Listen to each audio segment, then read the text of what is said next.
ये मूवी एक ऐसी लेडी के बारे में है जो अपने मसलों में इतना घिरी हुई थी कि उसने ये देखा ही नहीं कि उसके आसपास बहुत सी ऐसी चीजें हैं जो उसकी जिंदगी को कितना खुशगवार कर सकती थी। अब उसकी जिंदगी में रातों रात ऐसा क्या हुआ कि उसे इस बात का एहसास हुआ, ये जानने के लिए मूवी की तरफ बढ़ते हैं। मूवी की शुरुआत एवलिन नामी लेडी से होती है जो बहुत टाइम पहले अपने हस्बैंड वेमॉन्ट के साथ चाइना से अमेरिका आ गई थी। दोनों यहाँ एक लॉन्ड्री स्टोर चला रहे थे जो अब अच्छा नहीं चल रहा और IRS के लोग शायद जल्दी इसे बंद भी कर दें। एवलिन इस माली दबाव की वजह से बहुत ज्यादा परेशान रहने लगी थी क्योंकि उसकी जिंदगी बिल्कुल भी वैसी नहीं चल रही थी जैसी वो चाहती थी। एवलिन की बेटी जॉय एक लेस्बियन है पर एवलिन उसके अपनी गर्लफ्रेंड बेकी के साथ रिलेशन से खुश नहीं है। एवलिन का हस्बैंड उसे डिवोर्स लेना चाहता है क्योंकि वो इस प्यार से बगैर शादी से तंग आ चुका है। अब एवलिन की जिंदगी को मजीद मुश्किल बनाने के लिए उसके फादर कॉन्ग चाइना से उससे मिलने आ जाते हैं जो आज तक एवलिन के ऐसे चाइना छोड़ने का फैसले से खुश नहीं है। नेक्स्ट सीन में एवलिन वेमॉन्ट और कॉन्ग के साथ IRS के ऑफिस अपने बिजनेस को बचाने के लिए पेपर सबमिट करवाने जाती है। तभी एलिवेटर में एकदम कोई फोर्स वेमॉन्ट को हिट करती है और वो अजीब तरीके से एक्ट करने लगती है जैसे वो वेमॉन्ट नहीं उसकी बॉडी में कोई और ही इंसान हो। वेमॉन्ट एवलिन को वार्न करता है कि उसकी जिंदगी खतरे में है। वो एवलिन को एक पेपर पे कुछ चीजें लिख के देता है पर वो डिटेल में एवलिन को सब नहीं बता सकता था क्योंकि जल्द ही असली वेमॉन्ट वापस आ सकता था, इसलिए वो बस एवलिन को एक हैंडसेट देता है। अब वेमॉन्ट तो नॉर्मल हो जाता है पर एवलिन का हैंडसेट काम करने पे उसके साथ अजीब होने लगता है। एकदम उसके सामने उसकी जिंदगी का विजन चलने लगता है जिसमें वो अपने जन्म से लेके चाइना छोड़ना और अपनी बेटी की बर्थ के बाद अपनी और वेमॉन्ट के बीच आने वाली दूरियां सब देखती है। इस विजन के खत्म होते ही सब नॉर्मल हो जाता है। वेमॉन्ट बिल्कुल पहले जैसा एक्ट कर रहा होता है पर एवलिन के लिए ये सब समझना और एक्सेप्ट करना मुश्किल हो रहा था। खैर इस सब को साइड पे रख के एवलिन IRS इंस्पेक्टर डेड्रे से मिलने चली जाती है जो उनके पैसों के ऐसे फजूल इस्तेमाल से खुश नहीं थी और उन्हें वार्न करती है कि जल्दी उनकी शॉप बंद हो जाएगी।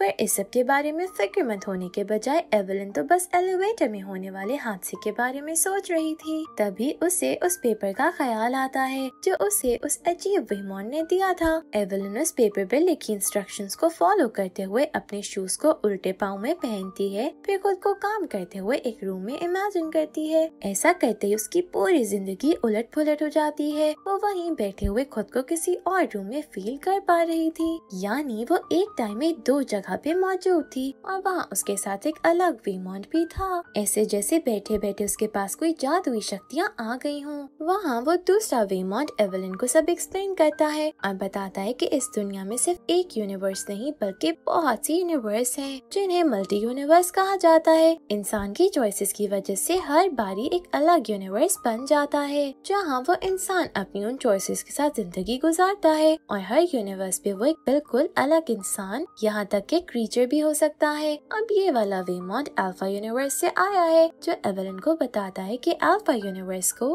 अल्फा एवलिन लीड कर रही थी जो कि उस यूनिवर्स में एक बहुत ही कमाल साइंटिस्ट थी। उसने एक वर्स जंपिंग नाम का डिवाइस बनाया जिसकी मदद से अपने यूनिवर्स में होके भी इंसान किसी और यूनिवर्स से अपने वर्जन का माइंड कंट्रोल कर सकता है, यहाँ तक कि उसकी शक्तियाँ ये ताकत भी ले सकता है। इसी तरीके को इस्तेमाल करते हुए अल्फा वेमॉन्ट इस यूनिवर्स के वेमॉन्ट की बॉडी में आया है ताकि एवलिन को आने वाले खतरे के बारे में बता सके क्योंकि मल्टीवर्स तबाह होने के रिस्क पे है और उसकी वजह और कोई नहीं बल्कि इन्हीं की बेटी जॉय है। अल्फा एवलिन ने अपनी सारी अकल लगाते हुए एक ऐसा नेटवर्क बनाया जिसकी मदद से अल्फा जॉय को ये पावर मिली कि वो एक ही वक्त में बहुत सी यूनिवर्स में जाके नॉलेज जमा कर सके। उससे जॉय ने कुछ अच्छा नहीं सीखा। इस सबसे तंग आके उसने अपना दुख खत्म करने के लिए एक ब्लैक होल बनाया जिसका नाम उसने एवरीथिंग पेजल ब्लैक होल रखा। वो इस होल की मदद से सारे मल्टीवर्स को अंदर सक करके खत्म करना चाहती है ताकि दुनिया में सुकून आ सके। अब जो जॉय को रोक सकता है वो सिर्फ और सिर्फ उसकी मदर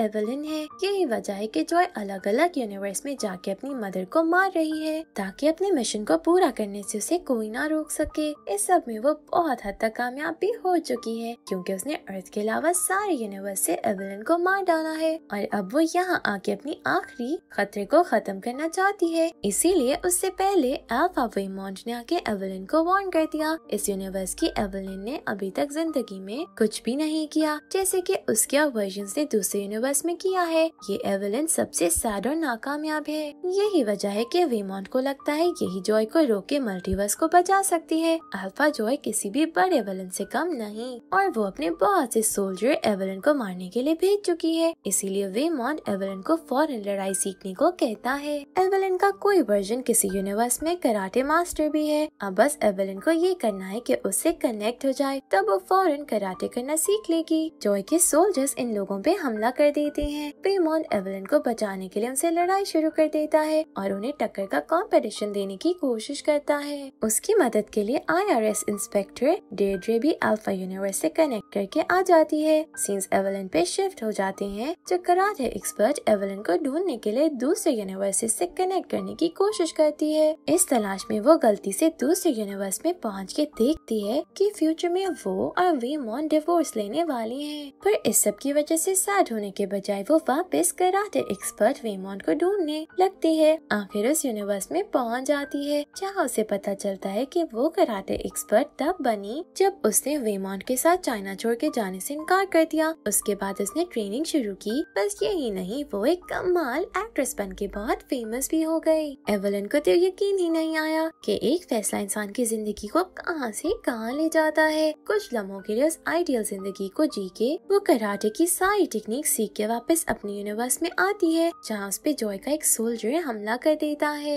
उससे बचने के लिए वो अपने कराटे स्किल्स इस्तेमाल करती हुई मिनटों में उसे हरा के काम तमाम कर देती है। जब वो अल्फा वेमॉन्ट से वापस मिलती है तो वो एवेलिन को अपनी एनर्जी बहाल करने के लिए कुछ खाने को देता है। उसी दौरान में एवेलिन वापस अपनी एक्ट्रेस वाले वर्जन से कनेक्ट करती है, जहाँ वो एक कमाल पार्टी को एंजॉय करते हुए वेमॉन्ट से मिलती है, जो अकेले अमेरिका जाके अब एक सक्सेसफुल बिजनेसमैन बन चुका है। पर इन दोनों का प्यार अभी भी वहीं कायम है। दोनों एक दूसरे को बिल्कुल नहीं भूले। अल्फा वेमॉन्ट एवेलिन को उसके ड्रीम से वापस रियलिटी में लेके आता है, क्योंकि उन्हें जॉय को अल्फा जॉय से बचना है। पर जो बात ये अभी तक नहीं जानते वो ये है कि अल्फा जॉय तो उनकी बेटी की बॉडी में आ चुकी है और इस बिल्डिंग में भी। अब उन्हें किसी तरह उसे हराने का तरीका सोचना होगा, लेकिन इससे पहले वो ऐसा कर सकते अल्फा वेमॉन्ट इस यूनिवर्स से डिस्कनेक्ट हो जाता है और बेचारी एवेलिन यहाँ अकेली रह जाती है। अब बिल्डिंग में जो इतना तमाशा और मारधार हुई, उसकी वजह से पुलिस एवेलिन को अरेस्ट करने पहुँच जाती है। वो उसे ले जा ही रहे होती है कि अल्फा जॉय वहाँ पहुँच जाती है। उसके पास एक ताकत है जिसकी मदद से वो लोगों को किसी भी कैरेक्टर में बदल सकती है। इससे वो अजीब हरकतें करने लगती है। एक पुलिस वाले को अजीब कॉस्ट्यूम पहना के अपने साथ सालसा डांस करवाती है, तो कभी किसी के साथ कुछ और करने लगती है। लेकिन इस सब में वो सारे पुलिस वालों को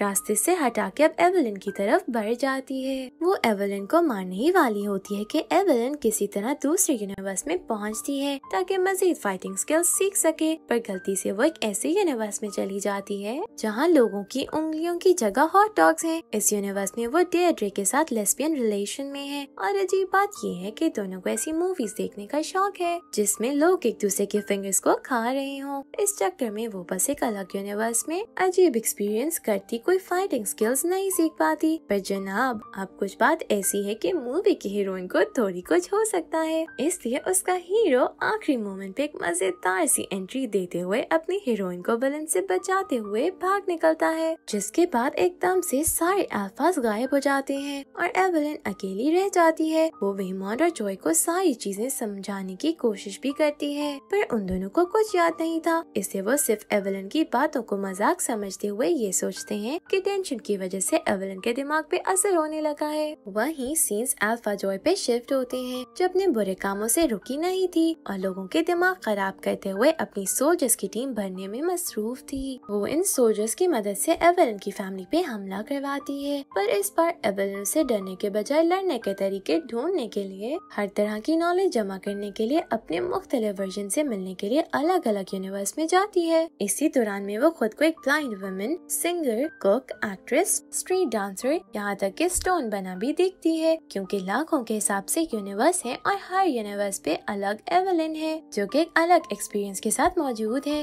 उन सब यूनिवर्स पे वो अपने अलग अलग स्किल्स इस्तेमाल करते हुए जॉय को पूरी तरह हराती है और इस बार बुराई को अच्छाई की ताकत देखते हुए मुंह के बल जमीन पे गिरा देती है। पर इस चक्कर में वो इतनी यूनिवर्स में एक ही वक्त में लड़के बहुत ज्यादा थक जाती है और उसमें बिल्कुल भी एनर्जी बाकी नहीं नहीं रहती। वहीं जॉय अल्फा यूनिवर्स में जाके अपने फादर वेमॉन्ट को एक दर्दनाक मौत देती है, जिसकी वजह से एवेलिन के यूनिवर्स में भी अल्फा वेमॉन्ट अपनी बीवी की बाहों में आखिरी सांसें लेते हुए मर जाता है और बस इस यूनिवर्स का वेमॉन्ट बाकी बचता है। जॉय अल्फा वेमॉन्ट को मार के अब वापस एवेलिन के पास इस यूनिवर्स पे पहुंचती है, जहाँ अब वो इतनी कॉन्फिडेंट थी कि उसे एवेलिन को हराने से कोई नहीं रोक सकता, क्योंकि उसने एवेलिन के हेल्पर वेमॉन्ट को मार गिराया है। उसे यहाँ देख के एवेलिन हिम्मत जमा करते हुए दूसरे यूनिवर्स से कनेक्ट करने की कोशिश करते हुए जॉय से फाइट करने के लिए आगे बढ़ती है, पर कमजोर होने की वजह से वो ऐसा नहीं कर पाती और बुरी हालत होने की वजह से वो जमीन पे जा गिरती है। जॉय उस पे हंसते हुए उसे मरते देख के खुश होती है और एवेलिन की आखिरी सांस पे वो अपनी जीत की खुशी मनाते वहाँ से निकल जाती है। एवेलिन की मौत पे ये सीन खत्म हो जाता है, पर कुछ समझ नहीं आ रहा ना? नहीं मजा आया ना इसी सैड एंडिंग से? नहीं, ये एंडिंग बिल्कुल नहीं है। अगले ही सीन में एवेलिन अपने एक्ट्रेस वाले एवेटार में सांस लेती उठ जाती है, जहाँ वो अपनी मूवी का प्रीमियर देख रही थी। फिर इसी तरह एक एक करती वो अपने बहुत सारे एवेटार्स में नजर आती है, पर एक टाइम में उसके लिए फिर से इतनी जगह होना मुश्किल हो जाता है, जिस पर आखिर में वो फ्यूचर में पहुँचती है, जहाँ IRS की मीटिंग के बाद वो लॉन्ड्री स्टोर में चाइनीज न्यू ईयर की तैयारियां करते नजर आते हैं। वहाँ एवेलिन जॉय से मिलकर उसे अजीब नजरों से देखते हुए पूछती है कि वो ठीक है कि नहीं। एवेलिन को एहसास हो जाता है कि वो अल्फा जॉय के सामने ही खड़ी है, जिस पर अब एक एक करते हुए ये माँ बेटी एक दूसरे को अलग अलग यूनिवर्स में फेस करती नजर आती हैं। कभी कराटे एक्सपर्ट, कभी जंगल में, तो कभी डॉल्स बने हुए, यहाँ तक के स्टोन्स की हालत में भी। इस सारे सिलसिले में एवेलिन भी उसी प्रोसेस से गुजरती है जिसने जॉय को ईवल बना दिया, और इस सारे सिलसिले में एवेलिन को भी एहसास होता है कि इस दुनिया में सब बेमायनी है। वो किसी भी लाइफ में क्यों ना हो, एक या दूसरी तरह उसकी लाइफ मिजरेबल ही है। कोई ना कोई चीज उसके लिए हर यूनिवर्स में दुख की वजह बन ही जाता है। तो फिर इस जिंदगी का क्या मतलब है? तभी एवेलिन को एहसास होता है कि उसकी बेटी अपनी जिंदगी खत्म क्यों करना चाहती है। ये सब देखते हुए एवेलिन भी अपनी बेटी को फॉलो करते उसके साथ ब्लैक होल में जाके अपनी जिंदगी खत्म करने का फैसला करती है। लेकिन जैसे ही एवेलिन होल में जाने लगती है, वो 1 मिनट रुक के अपनी लाइफ पे फोकस करती है। सीन्स फ्यूचर एवेलिन पे शिफ्ट होते हैं, जहाँ टैक्स फ्रॉड की वजह से पुलिस उसे अरेस्ट करने आई थी। पुलिस उसे ले जाने ही वाली थी कि वेमॉन्ट अपनी वाइफ के लिए फाइट करता किसी तरह उसके अरेस्ट को आगे करवा लेता है और सबूत लेके आने का वादा करता है। पुलिस के जाने के बाद वो एवेलिन के पास आके उसे यकीन दिलाता है कि वो अपनी आखिरी सांस तक एवेलिन के साथ है और उसके लिए फाइट करेगा। इस पॉइंट पे एवेलिन को एहसास होता है कि जिंदगी गुजारने के लिए छोटी छोटी खुशियाँ और प्यार करने वाले लोग ही काफी हैं। यही चीजें ही इंसान की जिंदगी को खुशगवार और खूबसूरत बनाती हैं। इसी तरह एक एक करके हम एवेलिन को दूसरे यूनिवर्स में भी देखते हैं, जहाँ ऐसे मुश्किलों के बाद वो कोई न कोई जीने या खुश रहने की वजह ढूंढ लेती है, जो आखिर में उसके रिश्तों की वजह से है। ये सब देखते हुए एवेलिन खुश होती वेमॉन्ट को हग करती है और ईवल जॉय के साथ होल में जाने से मना कर देती है, पर उसकी आंखें खुलना काफी नहीं था। ईवल जॉय अभी भी रुकने को तैयार नहीं थी। वो अपने सोल्जर्स के साथ फिर से एवेलिन पे हमला करती है, पर इस बार एवेलिन लड़ाई करने के बजाय उन सबको भी वो ही लेसन देती है जो उसे अभी अभी मिला।